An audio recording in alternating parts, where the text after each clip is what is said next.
Ok, los modelos TBP o modelos de parámetros variantes en el tiempo tienen la característica de reconocer que existe un fenómeno que puede ser muy común o más común de lo que en realidad pensamos.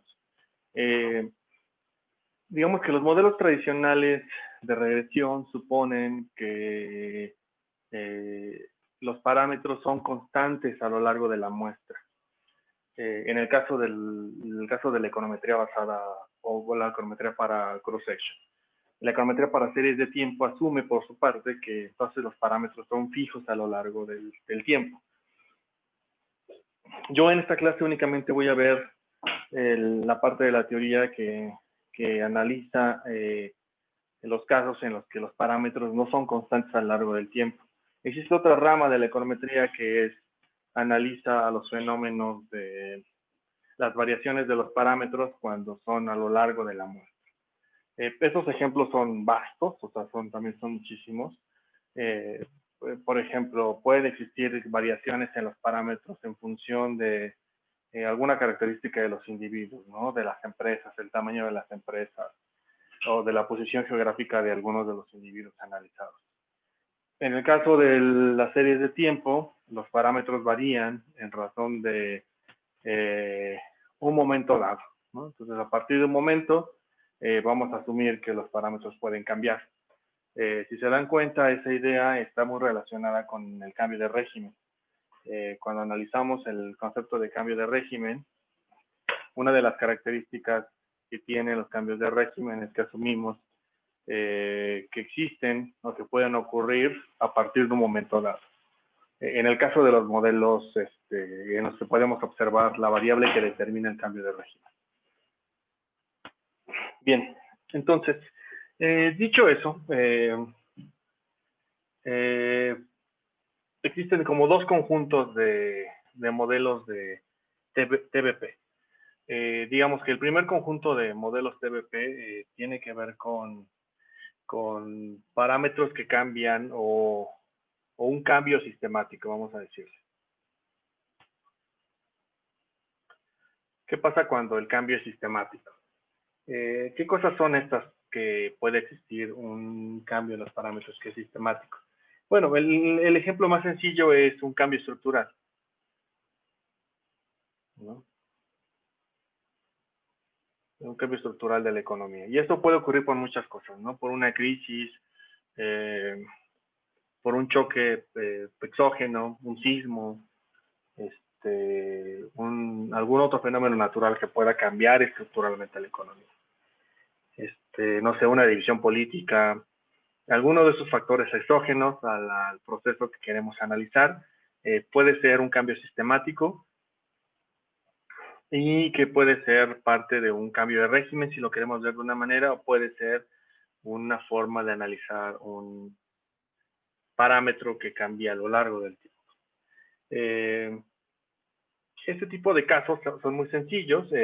Normalmente, por ejemplo, lo que observaríamos es que si pusiéramos en un eje el tiempo y en otro eje el parámetro que nos interesa, entonces lo que veríamos es básicamente que hay un momento de delitos a partir del cual observamos que el parámetro toma un valor, vamos a llamarle beta 0, y a partir del momento t toma otro valor, beta. Es un cambio muy sencillo, ¿no? Entonces, es decir, esta es una forma de ver un cambio en el valor del parámetro, que es sistemático, ¿no? Este tipo de cambios se modelan de una forma muy sencilla. Es pensar que podemos particionar la regresión. Por un lado tendríamos una regresión para la información en el momento t, ajustada por el parámetro beta 1, más un término de error, ¿no? Siempre que pase que t sea menor, bueno, sería beta 0, perdón. Siempre que pase que t sea menor a t delitos. Y otra ecuación que podríamos decir que es y de t igual, que depende de x de t, pero ahora está multiplicada por beta 1. También con un término de error, siempre que pase que t sea mayor o igual que t delitos, ¿no? Entonces, muy sencillo lo podemos pensar. Entonces, simplemente es como también una especie de cambio de régimen, pero en este caso la variable que determina el, el cambio es el tiempo, ¿no? En sí mismo, y no el valor de alguna otra variable, es el tiempo. En ese sentido, es una forma de un cambio de régimen, pero con una variable muy particular, ¿no? Que es el tiempo. En el caso de los cambios de régimen que analizamos en las clases pasadas, el cambio de régimen ocurría en función de una variable particular, que podía ser el mismo valor de la variable, pero en periodos pasados. Así fue como lo planteamos. También cuando uno hace modelos de parámetros variantes en el tiempo, uno tendría que aplicar una prueba F para verificar que de verdad existe un cambio, ¿no? Que beta 1 es diferente de beta 0. Podría ser necesario hacerlo, ¿no? Otro ejemplo de modelos de parámetros cambiantes que son sistemáticos son los modelos estacionales, que son modelados como si hubiera una ecuación para cada uno de los procesos, ¿no? Entonces, podríamos pensar que en el caso de los modelos estacionales, podríamos pensar que hay una ecuación Y1 con la información para ese conjunto, para ese periodo, para ese momento que es estacional, que tiene asociado una beta 1 más un término de error asociado a ese periodo estacional, otra ecuación para el periodo 2 con su respectivo parámetro y con su respectivo término de error. Y así sucesivamente podríamos construir tantas ecuaciones como como procesos estacionales tengamos, ¿no? En el caso de, por ejemplo, pensemos en información mensual, m sería igual a 12, ¿no? Por ejemplo, entonces tendríamos 12 ecuaciones. Cada una de las ecuaciones podría reflejar el efecto que tiene la variable en función de en que el mes 1, mes 2, hasta el mes 12. Cada una de esas ecuaciones tiene un efecto diferente de la variable x, que está ajustado por cada uno de los betas. Entonces podríamos pensar que es un modelo también TBP, que cambia a lo largo del tiempo por un proceso estacional. Digamos que estos son los dos casos más comunes en el caso de que los parámetros varían de forma sistemática, ¿no? Entonces, varían de forma sistemática. Es más obvio en el caso estacional, porque es el mismo sistema el que nos permite decir que existen diferentes valores de beta en función del tiempo. Ahora bien, existen otros modelos de variación de los parámetros a lo largo del tiempo, en los cuales no tenemos certeza de cuándo ocurre precisamente ese cambio del parámetro. No nos queda claro el momento T, pelitos que hace que el parámetro cambie de un valor a otro, o no es clara la segmentación de la información en una forma mensual, en una forma trimestral, en una forma semestral, por decir algo. Este tipo de modelos, más que llamarles no sistemáticos, son más conocidos como modelos TBP, pero asociados a un cambio de régimen, ¿no? Entonces, esos los voy a denominar como, sería como mi conjunto 2, serían como modelos TBP, pero más asociados al concepto de cambio de régimen.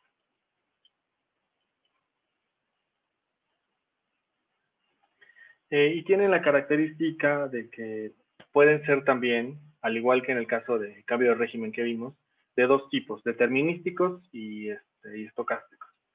Los determinísticos son los que vimos como modelos ETAR, por ejemplo, en el que podían haber dos ecuaciones, una para un régimen y otra para otro régimen, y es determinístico en el sentido de que podíamos claramente identificar cuándo estábamos en un régimen y cuándo estábamos en el otro. Y el otro, lo que son estocásticos, son más parecidos a los modelos de Markov que vimos, que son modelos en los cuales no sabemos con certeza en qué punto estamos, pero podemos aproximar la probabilidad de estar en un régimen o estar en otro. La ventaja que tienen los modelos TBP respecto de los de cambio de régimen simple es que podemos incluso asumir que el coeficiente beta cambia para cada uno de los momentos del tiempo. No necesariamente necesita existir un umbral, sino que puede cambiar a lo largo del tiempo y ser suficientemente variable como para darnos un parámetro beta para cada uno de los momentos. Si lo quisiera yo ver como una especie de gráfico, el problema que yo enfrentaría sería el siguiente. Sería como contrastar dos situaciones. La primera situación sería suponer que si no existe un modelo, si la especificación no responde a un modelo TBP, es que a lo largo del tiempo, si yo pusiera en el eje, un eje del tiempo y en otro eje el valor de beta, yo vería que el valor de beta estimado sería una constante para todo el tiempo, ¿no? Sería la misma constante. Por el contrario, si de verdad existiera un proceso de TBP o de parámetros variantes a lo largo del tiempo, en realidad lo que vería serían betas a lo largo de este valor, como una especie de diagrama de dispersión de diferentes valores de beta para cada uno de los momentos en el tiempo. Entonces, este es el caso en particular que yo quiero analizar, en el que la regresión tiene una variación del parámetro a lo largo del tiempo. Existen dos modelos básicos para este proceso, ¿no? El primer modelo, que lo voy a denominar como A, es un modelo en el que asumimos que la variable que queremos explicar depende de la información. Puede ser una matriz X que puede contener información de la misma variable Y o de otra información adicional, que multiplica a un parámetro beta, pero este parámetro de beta depende del tiempo, ¿no? Entonces existe un beta para cada uno de los momentos en el tiempo, más un término. Esta es una forma de verlo. Otra forma de verlo es asumir que en realidad, y esto lo voy a denominar como T, es que Y de T también es de la forma muy parecida, pero voy a cambiar un poco la notación y voy a ponerlo como beta subíndice T, más un epsilon T, en el cual voy a asumir que beta T es un proceso autorregresivo, es decir, que va a depender del valor del parámetro beta T, pasado beta T menos P, voy a ponerle, más un término de error beta de T. Entonces, en el segundo caso, en el primer caso lo que estoy diciendo es beta de T puede ser diferente en cada uno de los momentos del tiempo, sin ninguna especificación o sin ninguna forma funcional particular para beta. En el segundo caso, puedo asumir que el parámetro sí cambia también a lo largo del tiempo, pero tiene una explicación más relacionada con el valor histórico que ha tomado beta. Es un proceso más parecido a un autorregresivo. En el primer caso es más libre, en el segundo caso está ligeramente más restringido.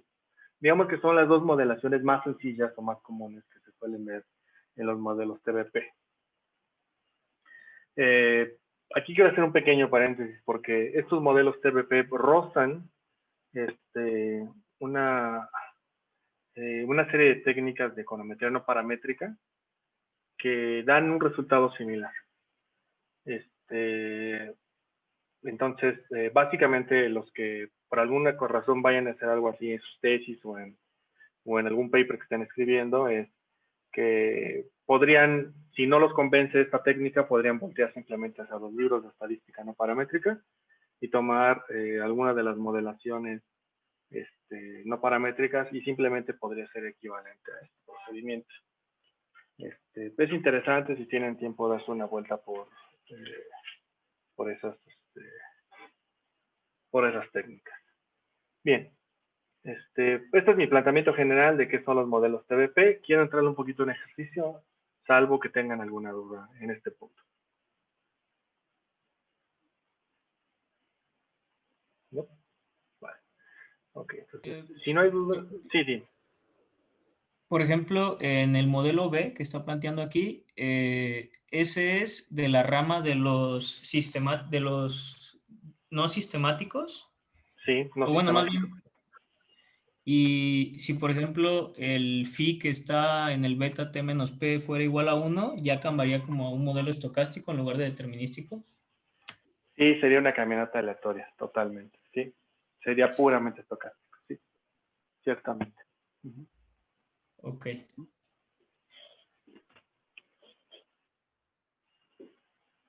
Sí, pero en este caso pues ya sería, ya no sé si podrías modelarlo, ¿no? Porque como es estocástico, es una muy interesante pregunta, no lo sé, no lo había pensado en ese sentido, pero está buena la pregunta. Igual y en el modelo estado-espacio lo optimiza con la restricción de la ecuación 1, ¿no? La que está a un lado del B, y la de abajo Puede pues ser. ya dice que el beta es estocástico. Es un ruido totalmente, es un ruido blanco totalmente. Sí, puede ser, podría ser. Bien. ¿Alguna otra duda o entramos al ejercicio? Vale, entonces vamos al ejercicio. Entonces, voy a ocupar ahora clase 27. Nada más, clase 27 tiene una característica que al final le dejé un pedazo de código de la clase pasada, que no sé, por alguna razón lo dejé ahí pegado, y entonces ahorita les digo hasta dónde llega en realidad la clase, tiene un error ahí, pero lo voy a corregir en el GitHub ahorita que terminando la clase. Bien, entonces, esta es clase 27, son coeficientes variantes en el tiempo, para regresiones lineales, para ecuaciones, para procesos univariados, para procesos uniecuacionales, hay para sistemas de ecuaciones, hay aproximaciones de sistemas de ecuaciones también bien interesantes, pero no, eso no lo voy a ver aquí. Bien, este ejercicio que voy a ver aquí lo tomé de un artículo que está entre los archivos que tiene R, pero la referencia, digamos, si quieren el código y todo, está donde pongo ahí la fuente, está el GitHub del autor del paper que estoy retomando aquí, si quisieran profundizar un poquitito más en este ejemplo.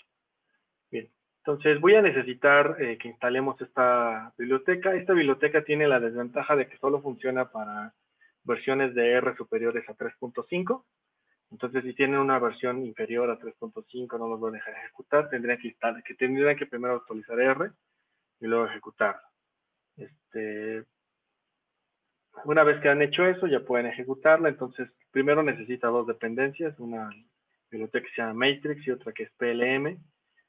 Y utilizamos la biblioteca en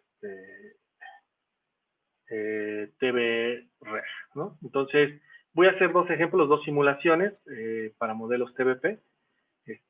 Como les dije, estoy tomando los ejemplos del artículo que estoy retomando.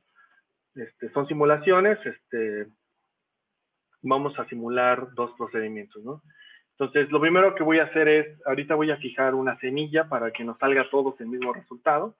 Si ustedes después quieren modificarle, quieren apagar esta parte, estaría bien. Entonces ya les saldría algo totalmente aleatorio, diferente, pero si queremos ahorita replicar exactamente lo que me sale a mí, dejen sin comentarlo, ¿no? Entonces, establezco una semilla que es una constante. Acuérdense, es un número que yo puedo elegir, es una constante sencilla, simplemente para dejarlo como un principio base de donde se generan los números aleatorios, o pseudo aleatorios en este caso.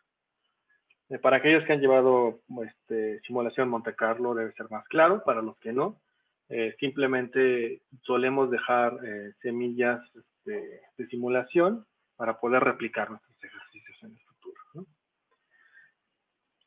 Bien, entonces voy a utilizar primero voy a crear una variable que se va a llamar tau, que es una secuencia del número 1 hasta el número 1000, dividido entre 1000, entonces va a ser una secuencia de fracciones de 1000, ¿no? Básicamente desde el 0.001 hasta el 1.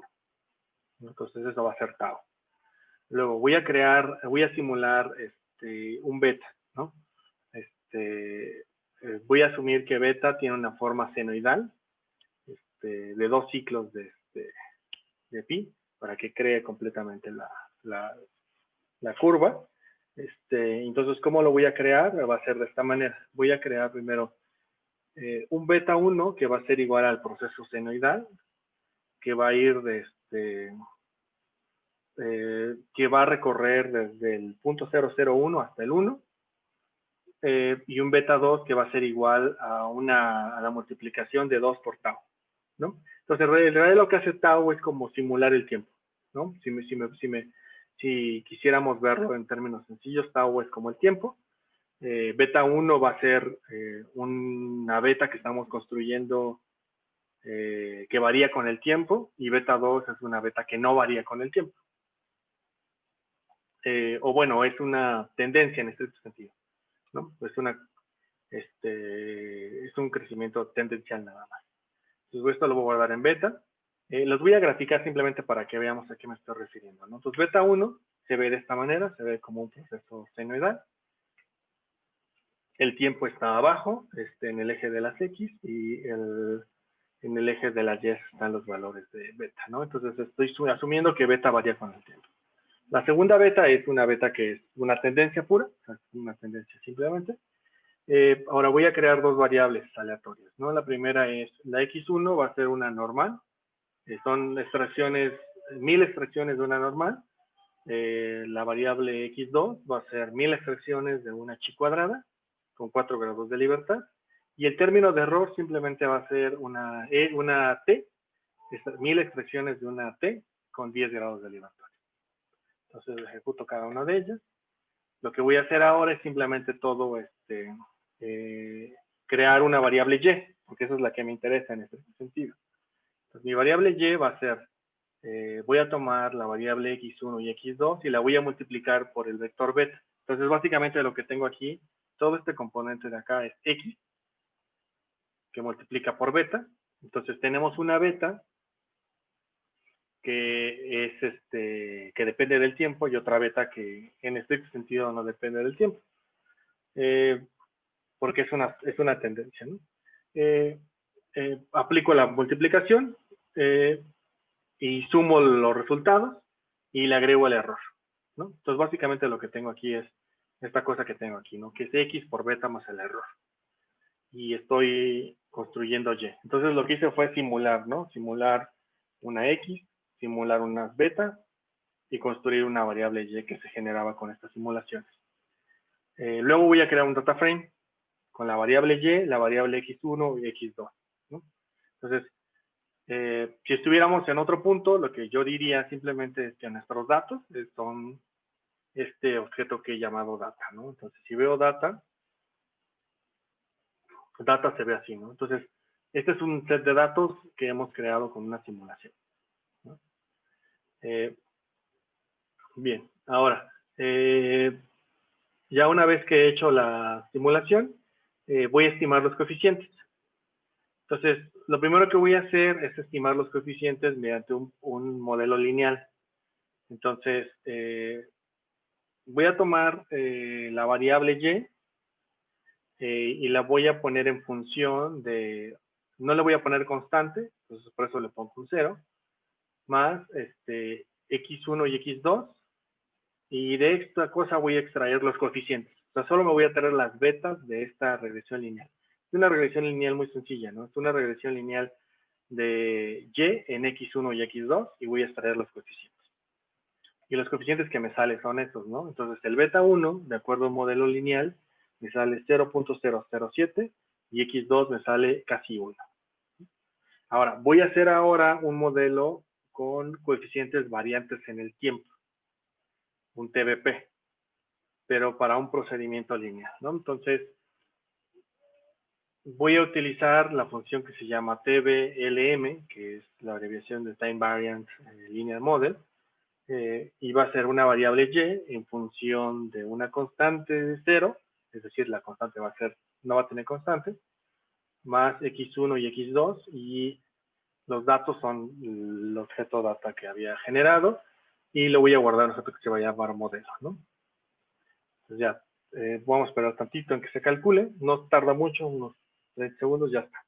Entonces, si se dan cuenta, cuando calculo el modelo, ya no me da un coeficiente por sí mismo, sino que me dice la media de los coeficientes. Entonces, ¿qué es lo que podemos observar aquí? Lo primero que podemos observar es que el coeficiente beta 1, los dos coeficientes los calculó como time variance, ¿sí? Entonces, asume que los dos coeficientes son variantes en el tiempo. Y me reporta el promedio de los coeficientes calculados. Entonces, el coeficiente 1 promedia este valor que está mostrado aquí, que es 0.0125, y el coeficiente 2 promedia casi 1. ¿Sí? Entonces, si se dan cuenta, el coeficiente 2 es el que más se parece, en promedio, es el que más se parece al coeficiente 2 del modelo lineal. Y tiene sentido, porque ese es el que menos varía en el tiempo, porque es una tendencia. El que sí cambia muchísimo es el primero, porque el primero sí es una cosa variante en el tiempo, era una forma senoidal, si se acuerdan. Bien, el primero, si se acuerdan, es un coeficiente que se va a parecer algo así, y el segundo es un coeficiente que se va a parecer algo así. Bien, una vez que tengo mis modelos, voy a calcular, voy a graficar mis estimaciones de cada una de las betas. Entonces, bien, entonces primero lo que voy a hacer es un plot de tau, que va a ser mi tiempo. Luego de beta voy a tomar el coeficiente 1 y voy a graficarlo en una forma lineal y no le voy a poner título. En el eje de las Y le voy a poner una expresión que va a ser beta 1. Para aquellos que hacen cosas en LaTeX, esto les va a sonar bastante bien porque sí resume muchas cosas que se pueden hacer o estilizar los gráficos de alguna manera, ¿no? Entonces, con la función expression, lo que le estoy diciendo es quiero que lo que siguiente que te voy a poner en texto lo vuelvas una expresión de tipo matemática, ¿no? Entonces, va a poner en el eje de las Y una expresión beta subíndice 1 y en el eje de las X va a poner una expresión de la letra tau. Le voy a poner los límites al eje de Y, que va a ir desde el valor de beta 1 hasta el coeficiente del modelo TBP 1. ¿Sí? Entonces, simplemente estoy tomando como esos valores, como el rango de las ejes de las Y, ¿no? Y el color que voy a utilizar es el 1. Es la paleta de colores que previamente está cargada R. Quiero que tome el primer color que tenga. Pues bueno, si se dan cuenta, entonces este es el valor beta calculado para mi, este es el beta que, perdón, este es el beta que yo simulé, ¿no? Entonces el beta que estoy simulando, ya lo grafiqué. Le puse en el eje de las Y beta 1 y en el eje de la X tau. Le voy a agregar una línea horizontal, que es el valor de beta que calculé con el modelo lineal. Pues el modelo lineal me decía que beta debería ser ese coeficiente. ¿Cómo lo sé? Ah, bueno, me regreso aquí arriba y entonces mis coeficientes del modelo lineal dicen que el beta 1 debería ser este valor. Eso es lo que estoy graficando aquí en la línea roja. ¿Sí? Luego, voy a agregar ahora el coeficiente que calculé con el modelo TBP. Entonces, si se dan cuenta, el coeficiente con el modelo TBP replica bastante bien la forma correcta del coeficiente que había yo estimado. ¿Sí? Nada más le pongo unas leyendas para identificarlo. Entonces, tengo beta 1, que es cómo se había simulado. Digamos que es el beta 1 que yo había calculado, que simulé y que repliqué para mi modelo. Luego está la estimación por un modelo lineal y luego está la estimación por un modelo TBP. ¿Sí? ¿Dudas hasta aquí?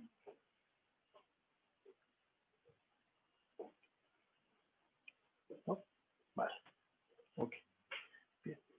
Ahora, entonces este es un modelo sencillo en el cual no le estoy poniendo ningún tipo de restricción al modelo TBP, ¿no? Del coeficiente que quiero estimar. Simplemente yo estoy diciendo beta cambia conforme va cambiando el tiempo. Simplemente estoy diciendo eso. Ahora, puedo construir un intervalo de confianza para los coeficientes TBP para hacer pruebas de hipótesis. Acuérdense, en el modelo lineal hacemos pruebas de hipótesis con una prueba T, porque construimos de esa manera el modelo lineal para poder decir si la beta es estadísticamente significativa o no.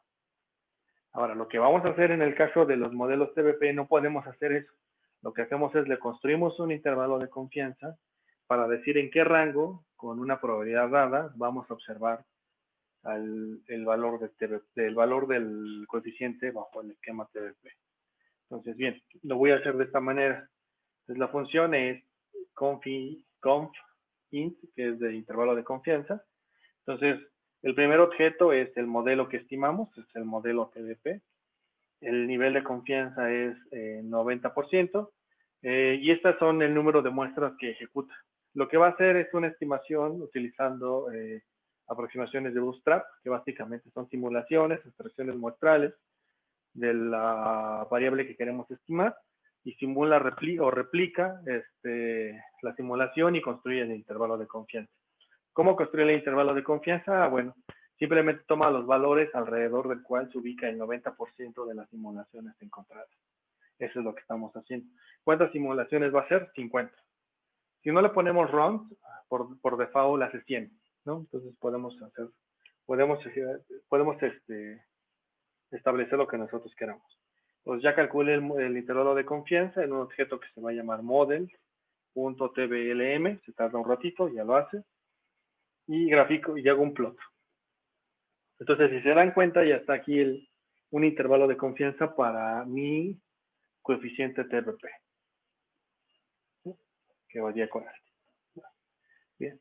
Ahora, voy a hacer otro modelo utilizando una función TBR, ¿no?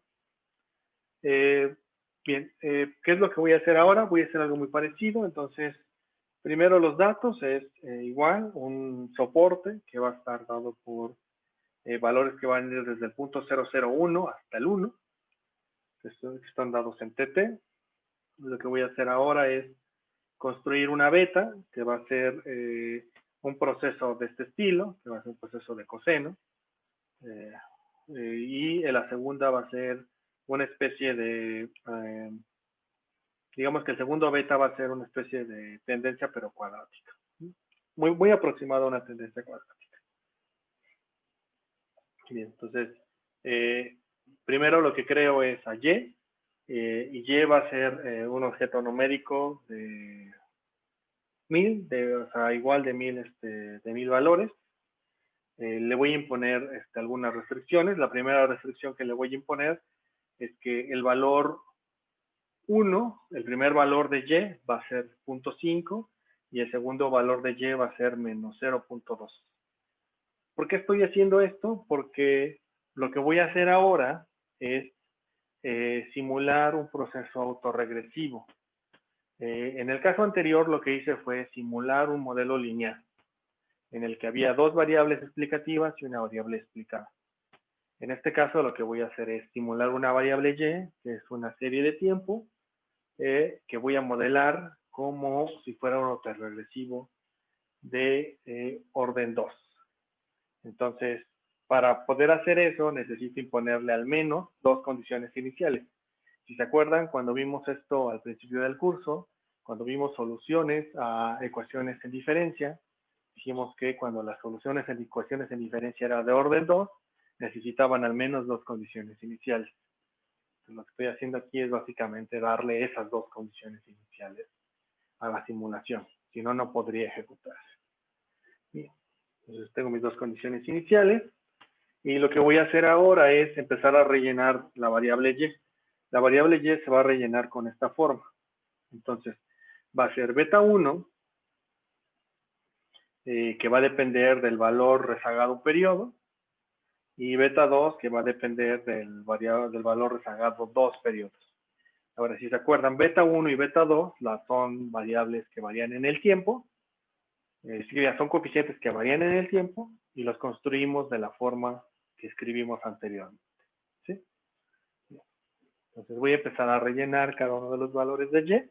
Por lo tanto, entonces lo voy a hacer con un for. Entonces les voy a decir, quiero que empieces en una constante que inicie en 3 y vaya hasta 1000 y que vaya replicando esta fórmula, ¿no? Entonces, quiero que tomes el valor de Y en el periodo inmediato anterior hasta el periodo YT-2, lo multipliques por beta y le agregues un error que va a ser una normal, que van a ser una muestra aleatoria de una normal. Entonces va a ir a buscar una normal y me va a traer un valor de esa normal y lo va a pegar como error.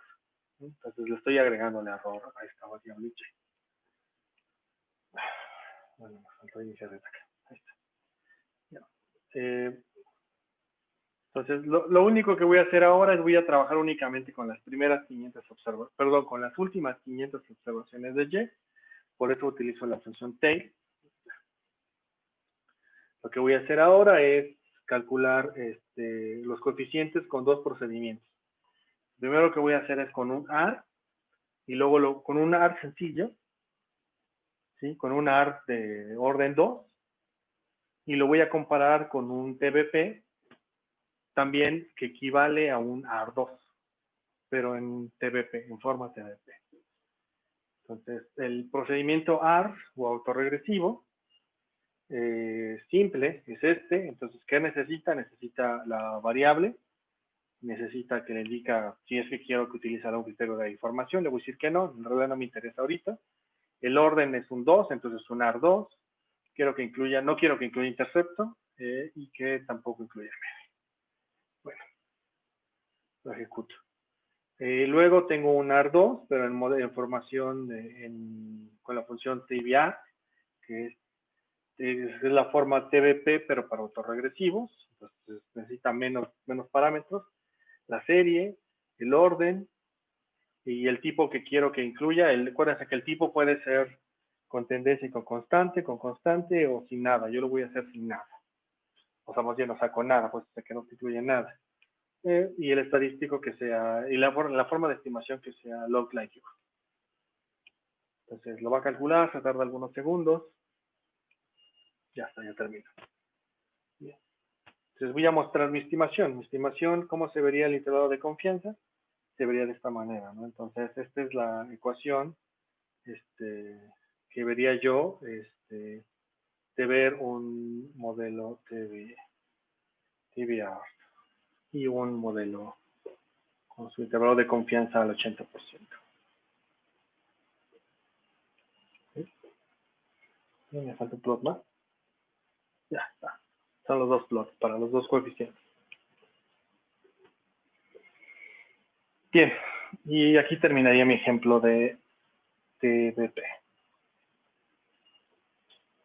¿Alguna duda, muchachos, con los modelos TBP? Sí, profe. Para lo de la constante y todo eso es con el criterio de Akaike, ¿cómo seleccionaríamos eso? Sí, tendrás que seleccionar la conquista de la Kaike también. Sí, o sea, todo es... ¿Para cuál te refieres? ¿Para este último ejercicio que vi? ¿Para el de la Ajá, línea 96? sí, para este. Ok. Sí, tendría que ser con ese, pero ese es un modelo AR sencillo. Sí, sería con ese. Sin ningún problema. Ah, sí, perdón, me confundí para el siguiente, para el T-bar. Ahí Ajá. en lo de tipo, que dijo que opera lo de constante y tendencia y todo eso. Ahí Ajá. cómo sabemos cuál poner. Bueno, es una buena pregunta porque en realidad aquí sí hay un pseudo criterio de Akaike, pero no sé qué tanto se utiliza. Déjame pensar porque...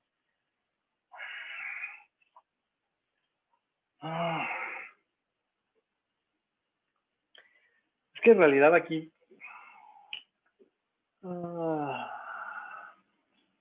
¿cómo decirlo? O sea, sí puedes utilizar un criterio de información porque podrías construirlo porque el criterio de información simplemente es con los errores, aplicas la fórmula y puedes calcular el criterio de información.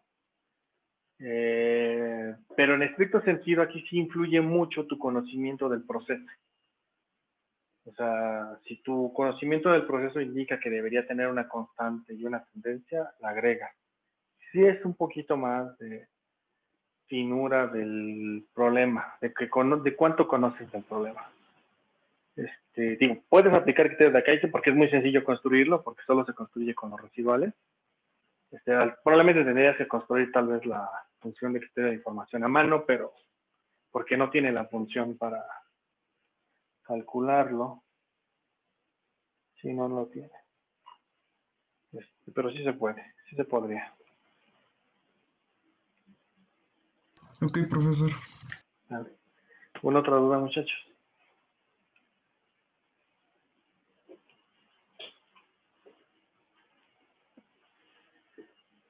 Ok, si no hay más dudas,